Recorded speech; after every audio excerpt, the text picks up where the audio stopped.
பிதா, குமாரன், பரிசுத்த ஆவியானவரின் திரியேக திருநாமம் நம் ஒவ்வொருவரையும் ஆசீர்வதித்து காப்பதாக. ஆமென். 2020 ஆண்டு 7ஆம் மாதம், அதாவது ஜூலை மாதத்திலே கடவுள் நம்மை வழிநடத்தி வந்திருக்கிறார். அவரை துதிக்கும் வண்ணமாகவும் போற்றும் வண்ணமாகவும் எண்ணிலடங்கா ஸ்தோத்திரம் தேவா என்றென்றும் நான் பாடுவேன் என்று 155வது கீர்த்தனையை இணைந்து பாடுவோம். கீர்த்தனை எண் 155, எண்ணிலடங்கா ஸ்தோத்திரம் தேவா என்றென்றும் நான் பாடுவேன்.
ஜெபம் செய்வோம்.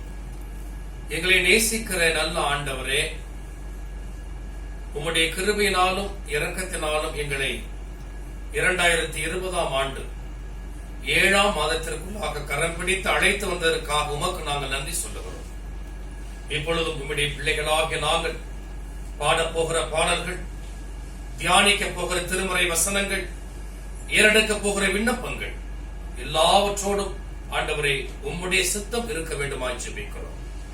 இந்த சிறிய ஆராதனை துவக்கம் முதல் முடிவு வரை உம்முடைய கிருபை எங்களோடு கூட இருந்து உம்முடைய ஆசீர்வாதத்தையும் உம்முடைய சமாதானத்தையும் நாங்கள் பெற்றுக்கொள்ள தேவரின் கிருபை செய்ய வேண்டுமாய் இயேசு கிறிஸ்துவின் வழியாக உம்மிடத்திலே கேட்கிறோம், ஜீவனுள்ள பிதாவே. ஆமென். இந்த நாளின் தியானத்திற்காக நான் தெரிந்து கொண்ட திருமறை பகுதி, அது சங்கீதம் 125 முதலாவது வசனம். சங்கீதம் 125:1. கர்த்தரை நம்புகிறவர்கள் என்றென்றைக்கும் அசையாமல் நிலைத்திருக்கும் சீயோன் பர்வதத்தை போல் இருப்பார்கள். கர்த்தரை நம்புகிறவர்கள் என்றென்றைக்கும் அசையாமல் நிலைத்திருக்கும் சீயோன் பர்வதத்தை போல் இருப்பார்கள் என்றார் என்பதுவே. நாம் அனைவரும் இணைந்து நம்முடைய விசுவாசத்தை அப்போஸ்தல விசுவாசமாக பயபக்தியோடு அறிக்கை செய்வோமாக. பரலோகத்தையும் பூலோகத்தையும் படைத்த சர்வவல்ல பிதாவாகிய கடவுளை விசுவாசிக்கிறேன். அவருடைய ஒரே குமாரனும் ஆண்டவருமாகிய இயேசு கிறிஸ்துவை விசுவாசிக்கிறேன். அவர் பரிசுத்த ஆவியினால் கர்ப்பத்தில் உற்பவித்து கன்னிமிடத்தில் பிறந்து பொந்து பிலாத்தின் கீழ் பாடுபட்டு சிலுவையில் அறையுண்டு மரித்து அடக்கம் செய்யப்பட்டார். காலத்தில் இறங்கி 3 நாள் மரித்தோரிடத்திலிருந்து உயிர் தெழுந்தார். பரத்துக்கு ஏறி எல்லாம் வல்ல பிதாவாகிய கடவுளுடைய வலப்பக்கத்தில் வீற்றிருக்கிறார். அவ்விடத்தில் இருந்து உயிரோருக்கும் மரித்தோருக்கும் நியாய தீர்ப்பளிக்க வருவார். பரிசுத்த ஆவியானவரை விசுவாசிக்கிறேன். பொதுவான பரிசுத்த சபையும் பரிசுத்தவான்களுடைய ஐக்கியமும் பாவ மன்னிப்பும் சரீர உயிர்த்தெழுதலும் நித்திய ஜீவனும் உண்டென்று விசுவாசிக்கிறேன். ஆமென். நாம் அறிக்கையிட்ட இந்த விசுவாசத்திலே மரண வரைந்த நிலைத்திருக்க ஆண்டவர் தாமே நமக்கு துணை அருளே காப்பாராக. ஆமென். நாம் மீண்டும் கடவுளுக்கு மாட்சிமை உண்டாகும் வண்ணமாகவும் அருளுரைக்கு ஆயத்தப்படும் வண்ணமாகவும் 6வது கீர்த்தனை, தோத்திரம் இயேசு சுவாமி உமக்கென்றும் தோத்திரம் இயேசு சுவாமி என்ற பாடலை இணைந்து பாடும். தோத்திரம் இயேசு சுவாமி, உமக்கென்றும் தோத்திரம் இயேசு சுவாமி. தோத்திரம் இயேசு சுவாமி, உமக்கென்றும் தோத்திரம் இயேசு சுவாமி. தோத்திரம் செய்கிறோம் நின்னடியார் திருநாமத்தின் ஆதரவில். தோத்திரம் செய்கிறோம் நின்னடியார் திருநாமத்தின் ஆதரவில். வானதூதர் சேனைகள் மானவர கீதங்களால் எப்போதும். வானதூதர் சேனைகள் மானவர கீதங்களால் எப்போதும். ஓய்வின்றி பாடி துதிக்கவே பெரும் மன்னவனே உமக்கு.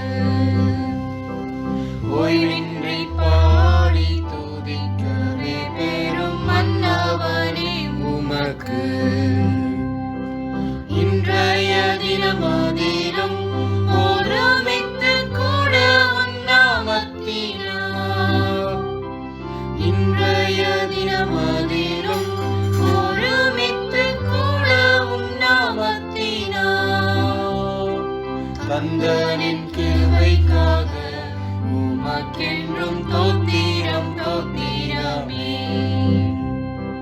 தந்தனின் கிருபைக்காக உமக்கென்றும் தோத்திரம் தோத்திரமே. தோத்திரம் இயேசு சுவாமி, உமக்கென்றும் தோத்திரம் இயேசு சுவாமி. தோத்திரம் இயேசு சுவாமி, உமக்கென்றும் தோத்திரம் இயேசு சுவாமி.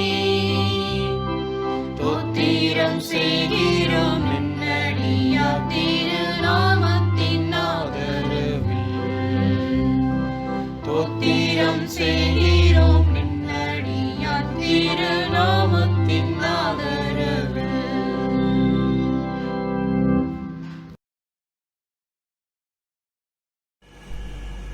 நம்முடைய பிதாவாகிய கடவுளிடத்திலிருந்தும் ஆண்டவராகிய இயேசு கிறிஸ்துவின் இடத்திலிருந்தும் உங்களுக்கு கிருபையும் சமாதானமும் உண்டாவதாக. ஆமென். 2020 ஆண்டு ஜூலை மாதம் இந்த முதல் தேதியிலே உங்களை சந்திப்பதிலே மிகுந்த மகிழ்ச்சி. 6 மாதங்களை நாம் முடிப்பதற்கு கடவுள் அருள் கூர்ந்தார். பல்வேறு கஷ்டங்கள், பல்வேறு போராட்டங்கள், பல்வேறு இடர்பாடுகள் மற்றும் புதிய புதிய வியாதிகள், இவற்றின் மத்தியிலும் கடவுள் 6 மாதங்கள் அற்புதமாய் நம்மை வழிநடத்தி இந்த 7வது மாதத்திற்குள்ளாக கரம் பிடித்து அழைத்து வந்த நம்முடைய கடவுளுக்கு துதியும் கனமும் ஸ்தோத்திரமும் உண்டாவதாக. ஆமென். கிறிஸ்துவுக்குள் எனக்கு அன்பான தூய கர்மேல் ஆலயத்தினுடைய சபை விசுவாசிகளே மற்றும் இதை கேட்டுக் கொண்டிருக்கிற உங்கள் ஒவ்வொருவருக்கும் ஆண்டவராகிய இயேசு கிறிஸ்துவின் நாமத்தினாலே வாழ்த்துக்களை அன்போடு தெரிவித்துக் கொள்ளுகிறேன். இந்த நாளிலும் உங்களோடு நான் பகிர்ந்து கொள்வதற்காக தெரிந்து கொண்ட திருமறை பகுதி அது சங்கீதம் 125 முதலாம் வசனம். சங்கீதம் 125 வசனம் 1. கர்த்தரை நம்புகிறவர்கள் என்றென்றைக்கும் அசையாமல் நிலைத்திருக்கும் சீயோன் பர்வதத்தை போல் இருப்பார்கள். கர்த்தரை நம்புகிறவர்கள் என்றென்றைக்கும் அசையாமல் நிலைத்திருக்கும் சீயோன் பர்வதத்தை போல் இருப்பார்கள். கிறிஸ்துவுக்குள் அன்பான தேவனுடைய பிள்ளைகளே, இந்த பாடல் சீயோன் மலையை நோக்கி இஸ்ரவேல் மக்கள் பயணம் செய்கின்ற பொழுது பாடப்படுகின்ற ஒரு பாடல். ஒவ்வொரு காலகட்டத்திற்கும் ஒவ்வொரு பாடலை அவர்கள் பாடுவார்கள். இது சீயோன் மலையை நோக்கி ஒரு புனித பயணம் மேற்கொள்வார்கள். நம்முடைய நாட்டிலே கூட இந்துக்கள் இந்து கோயில்களுக்கு செல்கிறார்கள். கிறிஸ்தவத்திலே ஒரு பிரிவினர் வேளாங்கண்ணி கோயிலுக்கு செல்வாங்க. ஆக இதை ஒரு புனித பயணமாக ஆங்கிலத்தில் பில்கிரிமேஜ் அப்படின்னு சொல்லுவாங்க. அப்படி மேற்கொள்ளுகின்ற பொழுது இஸ்ரவேல் மக்கள் இந்த பாடலை பாடுவார்கள். இது திரு பயண பாடல் என்று பொருள். அதாவது பில்கிரிமேஜ் புனித பயணம், திரு பயணம் அப்படின்னு சொல்லுவாங்க. இஸ்ரவேல் மக்களை பொறுத்தளவு சீயோன் மலையிலே கடவுள் இருப்பதாக நம்பிக்கை. ஆகவேதான் கர்த்தர் சீயோனில் இருந்து உன்னை ஆசீர்வதிப்பாராக என்கிற திருவசனம் கூட நாம் அடிக்கடி படிக்க கேட்டிருப்போம். சீயோன் மலையிலே கடவுள் இருப்பதாக, கடவுள் தங்கி இருப்பதாக இஸ்ரவேல் மக்களுடைய நம்பிக்கை இருந்தது. அதை மையப்படுத்திதான் இந்த இடத்திலே இந்த திருவசனம் சொல்லுகிறது, கர்த்தரை நம்புகிறவர்கள் என்றென்றைக்கும் அசையாமல் நிலைத்திருக்கும் சீயோன் பர்வதத்தை போல் இருப்பார்கள்.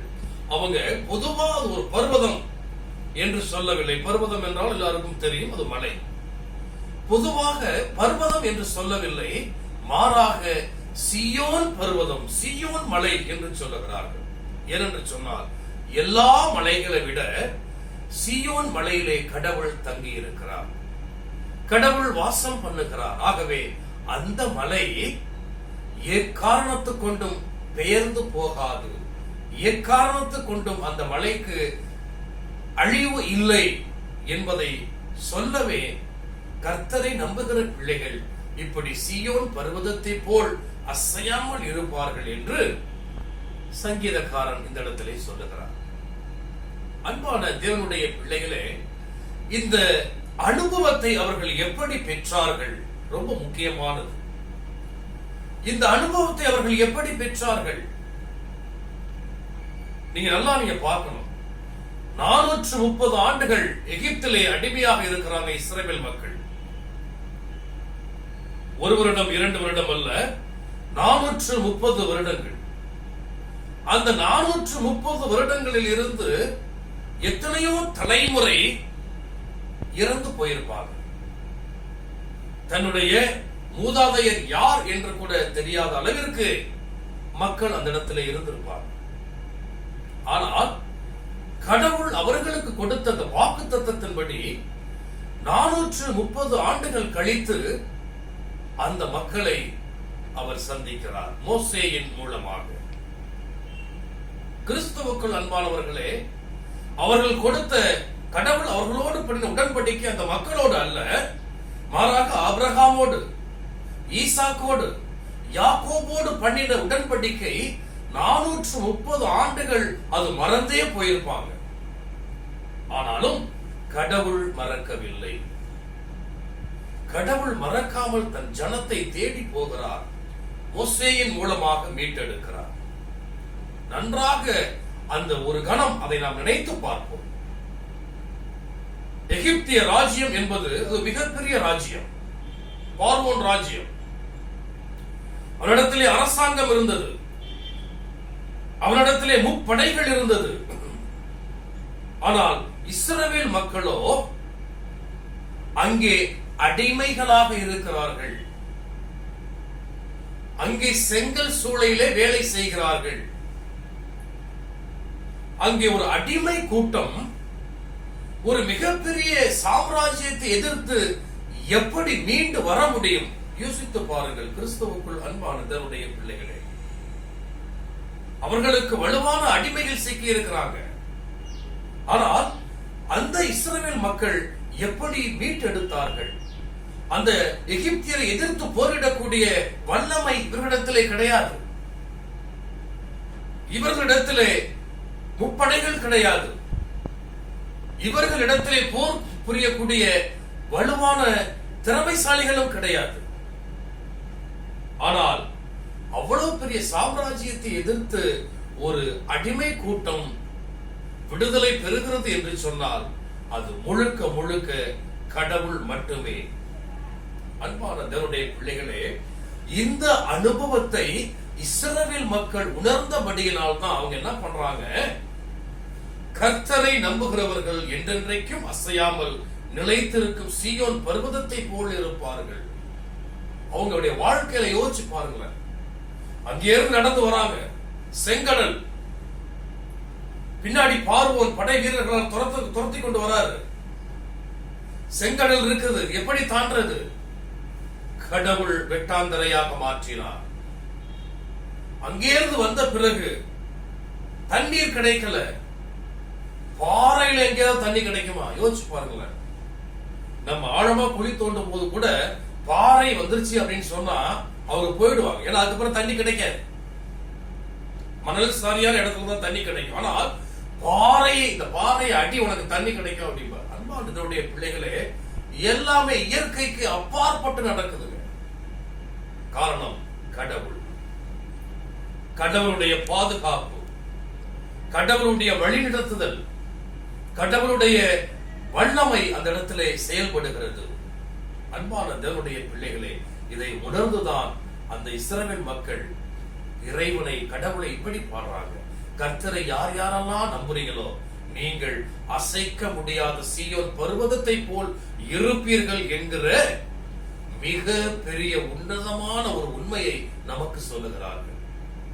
எல்லாவற்றையும் விட ஒன்று புரிந்து கொள்ளணுங்க. இந்த கொரோனா காலத்துல ஒரு மாதம் நம்ம வேலைக்கு போகல அப்படின்னு சொன்னா எவ்வளவு கஷ்டப்படுறோம். உணவுக்காக எத்தனையோ பேர் கஷ்டப்படுறாங்க. ஒரு மாதம் வேலைக்கு போகவில்லையே, வீட்டிலே அடுப்பு எரியலன்னு கஷ்டப்படுறாங்க. ஒருவேளை உணவுக்கு கஷ்டப்படுறாங்க. ஆனால் இஸ்ரவேல் மக்கள் 40 ஆண்டுகள் வனாந்தரத்துல வேலைக்கும் போகல, எதுவுமே செய்யாம 40 ஆண்டுகள் உணவு உட்கொள்ளுகிறார்கள். மிகப்பெரிய அற்புதம். அன்பான தேவனுடைய பிள்ளைகளே, கடவுள் மேல் யார் நம்பிக்கை வைக்கிறார்களோ அவர்கள் அசைக்க முடியாத சீயோன் பர்வதத்தை போல் இருப்பார்கள். இந்த கொரோனா காலத்துல கூட நம்முடைய நம்பிக்கை கடவுள் மேல இருக்கட்டும். இந்த புதிய மாதத்துல கடவுள் மேல் நம்பிக்கை வைத்து இந்த மாதத்தை தொடங்குங்க. மனிதன் மேல் நம்பிக்கை வைப்பதெல்லாம் வீண், எதுவுமே இல்லை. கடவுள் ஒரு வார்த்தை அருமையா சொல்றார், நாம் நிர்மூலமாகாமல் இருப்பது கர்த்தருடைய சுத்த கிருபை என்று புலம்பலிலே சொல்லப்படுகிறது. ஆகவே கடவுள் நம்மை நிர்மூலமாகாமல் இம்மட்டும் பாதுகாக்கிறார், இம்மட்டும் வழிநடத்துகிறார். நாம் சீயோன் பர்வதத்தை போல அசைக்க முடியாத ஒரு நபர்களாக நம்மை மாற்றுகிறார். அன்பான தேவனுடைய பிள்ளைகளே, இந்த கொரோனாவுக்கு மருந்தே இல்லை. ஆனால் அவர்கள் சொல்லுகிற வாழ்க்கை நெறிமுறை என்ன தெரியுமா? Immunity power. அன்பான தேவ பிள்ளைகளே, கொரோனாவுக்கு மருந்தே இல்லை. ஆனால் அரசாங்கம் நம்மளை எப்படி வாழ சொல்லுதுன்னா, இம்யூனிட்டி பவரோட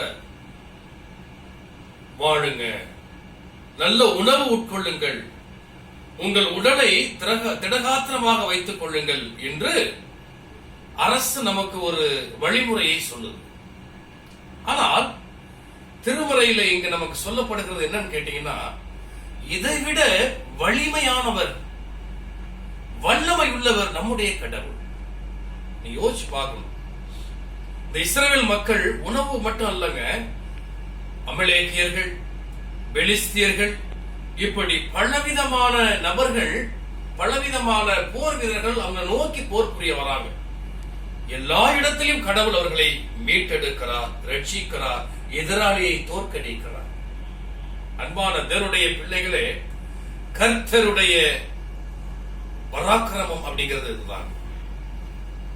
கர்த்தரை நம்புகிற பிள்ளைகளுக்கு கடவுள் எப்படி பராக்கிரமம் செய்கிறார்.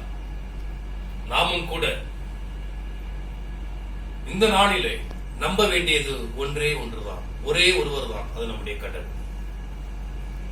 அது நம்முடைய கடவுள். அவர் மட்டுமே நம்மளை மீட்டெடுக்க முடியும். அவர் மட்டுமே நம்மை பாதுகாக்க முடியும். கர்த்தர் மேல் நாம் வைக்கிற நம்பிக்கை தான் உங்களையும் என்னையும் மீட்டெடுக்க போகிறது. கர்த்தர் மேல் நீங்களும் நானும் வைக்கிற விசுவாசம் தான் நம்மை இம்யூனிட்டி பவர், அதாவது அசைக்க முடியாத சீயோன் பர்வதத்தை போல நம்மை வாழ வழி செய்ய போகிறது. பழைய ஏற்பாட்டுல இஸ்ரவேல் மக்களை கடவுள் எப்படியெல்லாம் பாதுகாத்தார் அப்படின்னு சொல்லி நம்ம பார்த்தோம். நான் கொஞ்சமா தான் உங்களோட நான் பேசுறேன். நீங்க புதிய ஏற்பாட்டு வந்தீங்கன்னா ஆண்டவராகிய இயேசு கிறிஸ்து தன்னுடைய பிள்ளைகளை எப்படி பாதுகாக்கிறார். அன்பான தேவனுடைய பிள்ளைகளே, திருவிருந்து முடித்த பிறகு ஆண்டவராகிய இயேசு கிறிஸ்து கெத்சேமனேக்கு போறார். கெத்சேமனே தோட்டத்தில் தன்னுடைய சீடர்களோடு அவர் அங்கே ஜெபம் செய்கிறார். அந்த நேரத்தில் அவரை கைது செய்வதற்கு வராங்க. கைது செய்ய வருகின்ற பொழுது யூதாசும் அங்கே வருகிறார். அப்பொழுது ஆண்டவராகிய இயேசு கிறிஸ்து எங்கே, நசரேயனாகிய இயேசு கிறிஸ்து எங்கே என்று ஆண்டவராக இயேசு கிறிஸ்துவோடு இருந்தவரிடத்தில் அவங்க கேட்கிறாங்க. அப்ப இயேசு கிறிஸ்து அவர்களுக்கு ஒரு பதில் சொல்றாரு பாருங்க. 18ஆம் அதிகாரம், யோவான் 18ஆம் அதிகாரம் 8ஆம் வசனம். இயேசு பிரதியுத்தரமாக, நான் தான் என்று உங்களுக்கு சொன்னேனே, என்னை தேடுகிறது உண்டானால் இவர்களை போக விடுங்கள் என்றார். அன்பான தேவனுடைய பிள்ளைகளே, அப்போ ஒரு நிகழ்வு நடந்திருக்கிறது. ஆண்டவராகிய இயேசு கிறிஸ்துவோடு இருந்த சீடர்கள் மற்றும் அந்த கெத்சேமனே தோட்டத்தில் இருந்த அந்த மக்களை ஆண்டவராகிய இயேசு கிறிஸ்துவை கைது செய்ய வந்தவர்கள் அவர்களை துன்பப்படுத்தி இருக்க வேண்டும், அல்லது முதலாவது அவர்களை கைது செய்திருக்க வேண்டும். அப்பதான் இயேசுசாமி சொல்றாரு, நீங்கள் தேடுகிற நசரேயனாகிய இயேசு நான் தானே, நான் தான் உங்களுக்கு வேணும்னு சொன்னா இவர்களை நீங்கள் போக விட வேண்டும் என்று சொல்லுகிறார். கிறிஸ்துவுக்குள் அன்பான தேவனுடைய பிள்ளைகளே, பாருங்களேன் எவ்வளவு பெரிய தியாகம். தன்னை நம்பி வந்தவர்கள், தன்னை நம்பிக்கையாக கொண்டவர்கள், தன் மீது விசுவாசம் வைத்து ஆண்டவராகிய இயேசு கிறிஸ்துவை பின்தொடர்ந்தவர்கள் எல்லளவும் துன்பப்படக்கூடாது, எல்லளவும் பாதிக்கப்படக்கூடாது என்பதற்காக அந்த அவரை கைது செய்ய வந்த அந்த ரோம போர் வீரர்களிடத்தில் அவர் சொல்றாரு, நான் தானே இயேசு, என்னை தானே நீங்க கைது பண்ணணும், என்னை தானே நீங்க கூட்டிட்டு போக வந்தீங்க, இந்தாங்க நான் தான் இயேசு, என்னைய கூட்டிட்டு போங்க, இவங்க எல்லாத்தையும் நீங்க விட்டுருங்க. பழைய ஏற்பாட்டிலே கடவுள் தன்னுடைய மக்களை, தனக்கு சொந்தமான மக்களை எப்படியெல்லாம் மீட்டெடுத்தார் என்று நாம் பார்த்தோம். புதிய ஏற்பாட்டில் பாருங்க, ஆண்டவராகிய இயேசு கிறிஸ்து தன்னுடைய உயிரை கொடுத்து அந்த இடத்துல தன் பின்னே வந்தவர்களை, தன்னை நம்பி வந்தவர்களை, தன் மீது விசுவாசம் வைத்தவர்களை காப்பாற்றுகிறார். எனக்கு அன்பானதுடைய பிள்ளைகளே, நம்முடைய விசுவாசம், நம்முடைய நம்பிக்கை கர்த்தரிடத்திலும் ஆண்டவராகிய இயேசு கிறிஸ்துவிடத்தில் இருக்குமாயின் நாம் அசைக்க முடியாத சீயோன் பர்வதத்தை போல இருப்போம். இந்த ஜூலை மாதம் இதுதான் நமக்கு வாக்குத்தத்தம். நாம் அசைக்க முடியாத சீயோன் பர்வதத்தை போல இருக்க வேண்டும் என்று சொன்னார். வலிமையானவர்களாக இருக்க வேண்டும் என்று சொன்னார். நாம் கர்த்தர் மேல் விசுவாசம் வைக்க வேண்டும், ஆண்டவராகிய இயேசு கிறிஸ்துவின் மேல் நம்பிக்கை வைக்க வேண்டும். அப்பொழுது நாம் மீட்கப்படுவோம், அப்பொழுது ரட்சிக்கப்படுவோம்.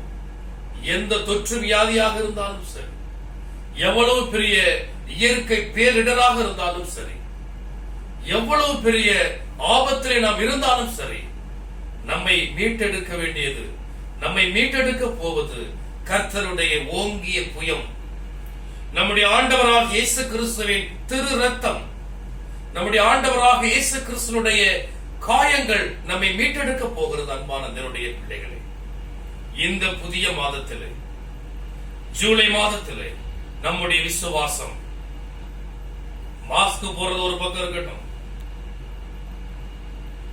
எங்கு போனாலும் வீட்டுக்கு போயிட்டு வந்து கை கழுவுறது ஒரு பக்கம் இருக்கட்டும், எல்லாவற்றையும் விட கர்த்தர் மேல் வைக்கிற விசுவாசம் நம்மை மீட்டெடுக்கும். கர்த்தர் மேல் வைக்கிற விசுவாசம் நம்மை ரட்சிக்கும். கர்த்தர் மேல் வைக்கிற விசுவாசம் எல்லளவும் எந்த தொற்று வியாதியும் நம்மிடத்தில் அணுகாதபடி நம்மை பாதுகாக்கும் என்கிற செய்தியோடு, என்கிற உண்மை செய்தியோடு, என்கிற நம்பிக்கையோடு, என்கிற விசுவாசத்தோடு கர்த்தருடைய கரம், ஓங்கிய கரம் நம்மை பாதுகாக்கும். ஆண்டவராக இயேசு கிறிஸ்துவின் திரு ரத்தம் மட்டுமே நம்மை ரட்சிக்கும், மீட்டெடுக்கும் என்கிற விசுவாசத்தோடு இந்த மாதத்தையும் துவக்குங்கள். இஸ்ரவேலை மீட்டெடுத்த கடவுள் நம்மையும் மீட்டெடுப்பார். கெத்செமனே தோட்டத்திலே தன்னை பின்தொடர்ந்த, தன்னை நம்பி வந்த தன்னுடைய சீடர்களையும் மற்றவர்களையும் மீட்டெடுத்த ஆண்டவராக இயேசு கிறிஸ்து உங்களையும் என்னையும் மீட்டெடுப்பார். கர்த்தருடைய கிருபை நம்மோடு இருந்து நம்மை இந்த மாதம் முழுவதும் துவக்கத்தில் இருந்து முடிவு வரை நம்மோடு இருந்து நம்மை ஆசீர்வதித்து காப்பதாக. ஆமென். ஜெபம் செய்வோம். எங்களை நேசிக்கிற நல்ல ஆண்டவரே, நீர் ஆண்டவரை சேனைகளின் கர்த்தர். உம்மீது நம்பிக்கை வைக்கிற ஒருவரையும் ஆண்டவரே நீர் புறம் தள்ளுவதில்லை, கைவிடுவதில்லை. ஆண்டவரே, சீயோன் பர்வதத்தை போல அசைக்க முடியாதவர்களாக அவர்கள் இருப்பார்கள். ஆண்டவரே, நாங்கள் திருமறையிலே வாசிக்கிறோம். ஆண்டவராக இயேசு கிறிஸ்து அவரை நம்பி வந்த ஒவ்வொரு பிள்ளைகளுக்கும் சுகத்தை கொடுத்தார், பலத்தை கொடுத்தார். கடைசியாக கெத்செமனே தோட்டத்திலே வந்தவர்களுக்கும் ஆண்டவரே விடுதலையை கொடுத்தார். தன்னுடைய உயிரை பணைய வைத்து அவர்களுக்கு விடுதலை கொடுத்தார். அப்படிப்பட்ட உன்னதமான கடவுளை, உன்னதமான கடவுள் மேல் நாங்கள் நம்பிக்கை வைத்து இந்த மாதத்தை துவக்குகிறோம். உம்முடைய திருக்கரமும் உம்முடைய பரிசுத்த ரத்தமும் எங்களை மீட்டெடுத்து வழிநடத்தி பாதுகாக்க வேண்டுமாறு இயேசு கிறிஸ்துவின் வழியாக உம்மிடத்தில் கேட்கிறோம், ஜீவனுள்ள பிதாவே. ஆமென். நம்முடைய ஆண்டவராகிய இயேசு கிறிஸ்துவின் கிருபையும் பிதாவாகிய கடவுளின் அன்பும் பரிசுத்த ஆவியின் ஐக்கியமும் அரவணைப்பும் பாதுகாப்பும் பராமரிப்பும் நாம் அனைவரோடும் இப்பொழுதும் எப்பொழுதும் சதா காலங்களிலும் நின்று நிலவுவதாக. ஆமென். ஜெபம் செய்வோம். எங்களை நேசிக்கிற நல்ல ஆண்டவரே, இப்பொழுதும் ஆண்டவரே உம்முடைய திரு வார்த்தைகளை நாங்கள் கேட்டோம். சுவாமி, உம்மை நம்புகிற ஒவ்வொரு பிள்ளைகளுக்கும் சீயோன் பர்வதத்தை போல அசைக்க முடியாத ஆண்டவரே அப்படிப்பட்ட ஒரு ஆசீர்வாதத்தை நீங்கள் கொடுக்கிறீர் என்று நாங்கள் திருமறையின் மூலமாக தெரிந்து கொண்டோம். ஆண்டவரே, இஸ்ரவேல் மக்களை நீர் எப்படி வழிநடத்தினீர், அதே போல ஆண்டவராக இயேசு கிறிஸ்து தம்மை பின்பற்றினவர்களை எப்படி காப்பாற்றினார் என்று நாங்கள் பார்த்தோம். ஆண்டவரே, ஆம் ஆண்டவரே, நாங்களும் இந்த நோய் தொற்று காலத்திலே கர்த்தாவே பயத்தோடும் திகிலோடும் இருக்கிற இந்த காலத்திலே எப்பொழுது நமக்கு என்ன வியாதி வருமோ என்று ஆண்டவரே பயத்தோடு இருக்கிற இந்த காலத்திலே எங்களுடைய விசுவாசம் மருந்து மாத்திரையில் அல்ல, மருத்துவர்கள் மேல் அல்ல, அரசாங்கத்தின் மேல் அல்ல, மாறாக ஆண்டவரே உங்கள் மீது நாங்கள் விசுவாசம் வைத்து இந்த மாதத்தை துவக்குகிறோம். ஆண்டவரே, எங்களை விசுவாசத்திலே பலப்படுத்த வேண்டுமாய் உம்மிடத்திலே கெஞ்சி மன்றாடுகிறோம். ஆண்டவரே, ஆம் சுவாமி, ஆண்டவரே ஒவ்வொரு நாளும் கர்த்தாவே கொரோனா பாதிக்கப்பட்டோர் எண்ணிக்கை அதிகரித்துக் கொண்டே இருக்கிறது. ஆண்டவரே, இதனால் பல்வேறு பிரச்சனைகள், ஆண்டவரே கொரோனா பாதிப்பு மட்டுமல்ல, பொருளாதார தேவைகள், பல இல்லங்களிலே ஆண்டவரே உணவு இல்லாத ஆண்டவரை கஷ்டப்படுகிற ஒரு சூழல், பலருக்கு வேலை பறிபோகும் ஒரு சூழல், ஆண்டவரே மனிதனுடைய இயல்பு வாழ்க்கை பாதிக்கப்பட்ட ஒரு சூழல், சக மனிதனோடு ஒப்புரவாக ஐக்கியத்தோடு வாழ முடியாத ஒரு சூழல், இவை எல்லாவற்றையும் ஆண்டவரே நீர் ஒருவரே கர்த்தாவே மீண்டுமாக எங்களை நல்ல நிலைக்கு கொண்டு வர முடியும் என்று நம்பி ஆண்டவரை எல்லாவற்றையும் மாற்றி ஆசீர்வதிக்க வேண்டுமாய் இவ்விடத்திலே கெஞ்சி மன்றாடுகிறோம். ஆண்டவரே, இந்த கொரோனாவினால் மிகுதியாக பாதிக்கப்பட்டிருக்கிற ஒவ்வொரு பிள்ளைகளுக்கும் உம்முடைய ஆசீர்வாதத்தை தார், உம்முடைய ரட்சிப்பை தார், உம்முடைய மீட்பை கொடுத்து ஆசீர்வதிக்க வேண்டுமாய் இவ்விடத்திலே கெஞ்சி மன்றாடுகிறோம். ஆண்டவரே, தொடர்ந்து இந்த ஜூலை மாதத்தை உம்முடைய கரத்தில் இருந்து ஒவ்வொரு நாட்களையும் நாங்கள் பெற்றுக்கொள்ள ஆசைப்படுகிறோம். ஆண்டவரே, உம்முடைய கரத்திலிருந்து நாங்கள் பெற்றுக்கொள்ளுகிற அந்த நாள் ஆண்டவரே, அது எங்களுக்கு ஆசீர்வாதமும் எங்களுக்கு சமாதானமும் எங்களுக்கு பாதுகாப்பும் நிறைந்த ஒரு நாளாக மாறும் என்று விசுவாசித்து ஒவ்வொரு நாளையும் உம்முடைய கரத்திலே எங்களுக்கு நீர் கொடுத்து ஆசீர்வதிக்க வேண்டுமாய் இயேசு கிறிஸ்துவின் வழியாக உம்மிடத்திலே கேட்கிறோம் ஜீவனுள்ள பிதாவே, ஆமென். பரமண்டலங்கள் இருக்கிற எங்கள் பிதாவே, உம்முடைய நாமம் பரிசுத்தப்படுவதாக, உம்முடைய ராஜ்யம் வருவதாக, உம்முடைய சித்தம் பரமண்டலத்திலே செய்யப்படுகிறது போல பூமியிலேயும் செய்யப்படுவதாக. ஆகாரத்தை இன்று எங்களுக்கு தந்தரணும். நாங்கள் எங்கள் கடனாளிகளுக்கு மன்னிக்கிறது போல நீர் எங்கள் பாவக்கடன்களை மன்னியும். எங்களை சோதனைக்குள் பிரவேசிக்க பண்ணாதிலும் தீமை என்று ரட்சித்தருளும். ராஜ்யமும் வல்லமையும் மகிமையும் என்றென்றைக்கும் உம்முடையவைகளே, ஆமென். கர்த்தரானவர் உங்களோடு இருப்பாராக.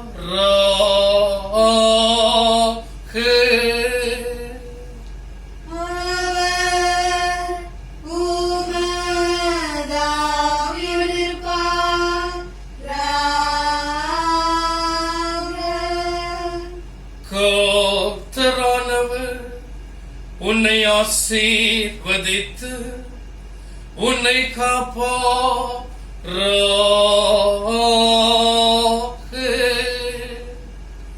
கர்த்தரானவர் தமது திருமுகத்தை உன்மேல் பிரகாசிக்க செய்து உன்னிடம் கிருபையுள்ளவராயிருப்பாராக. கர்த்தரானவர் தமது திருமுகத்தை உனக்கு பிரசன்னமாக்கி உனக்கு சமாதானம் தந்தருளுவாராக.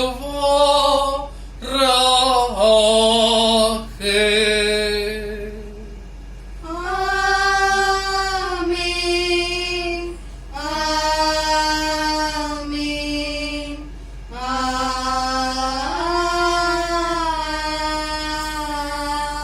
ஆமென். நிறைவு பாடலாக 227வது கீர்த்தனை.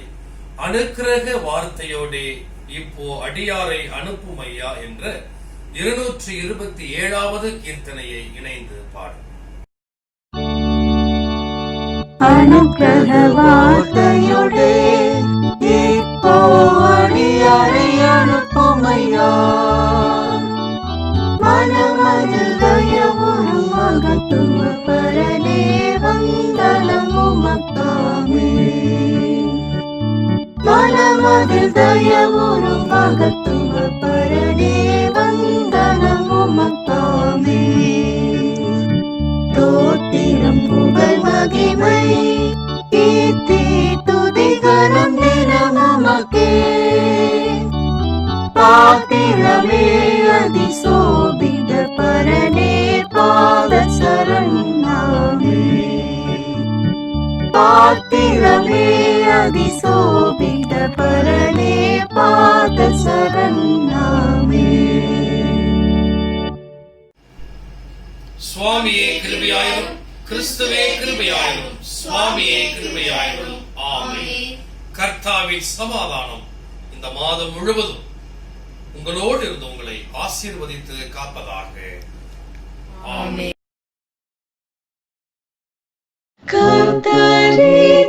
கர்த்தரேதக்காரும் ஆசீர்வாதம் தாரும்.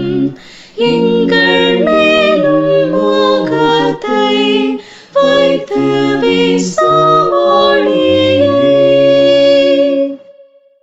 எங்களுக்கென்று சமாதானம் தந்து கிறிஸ்தை காட்டி ஓதிக்கும் உமதாவியை கொடும். எங்கள் மீட்பரான இயேசுவின் மேலான நாமத்துக்கு மகிமை. ஆமென். கேட்பேன்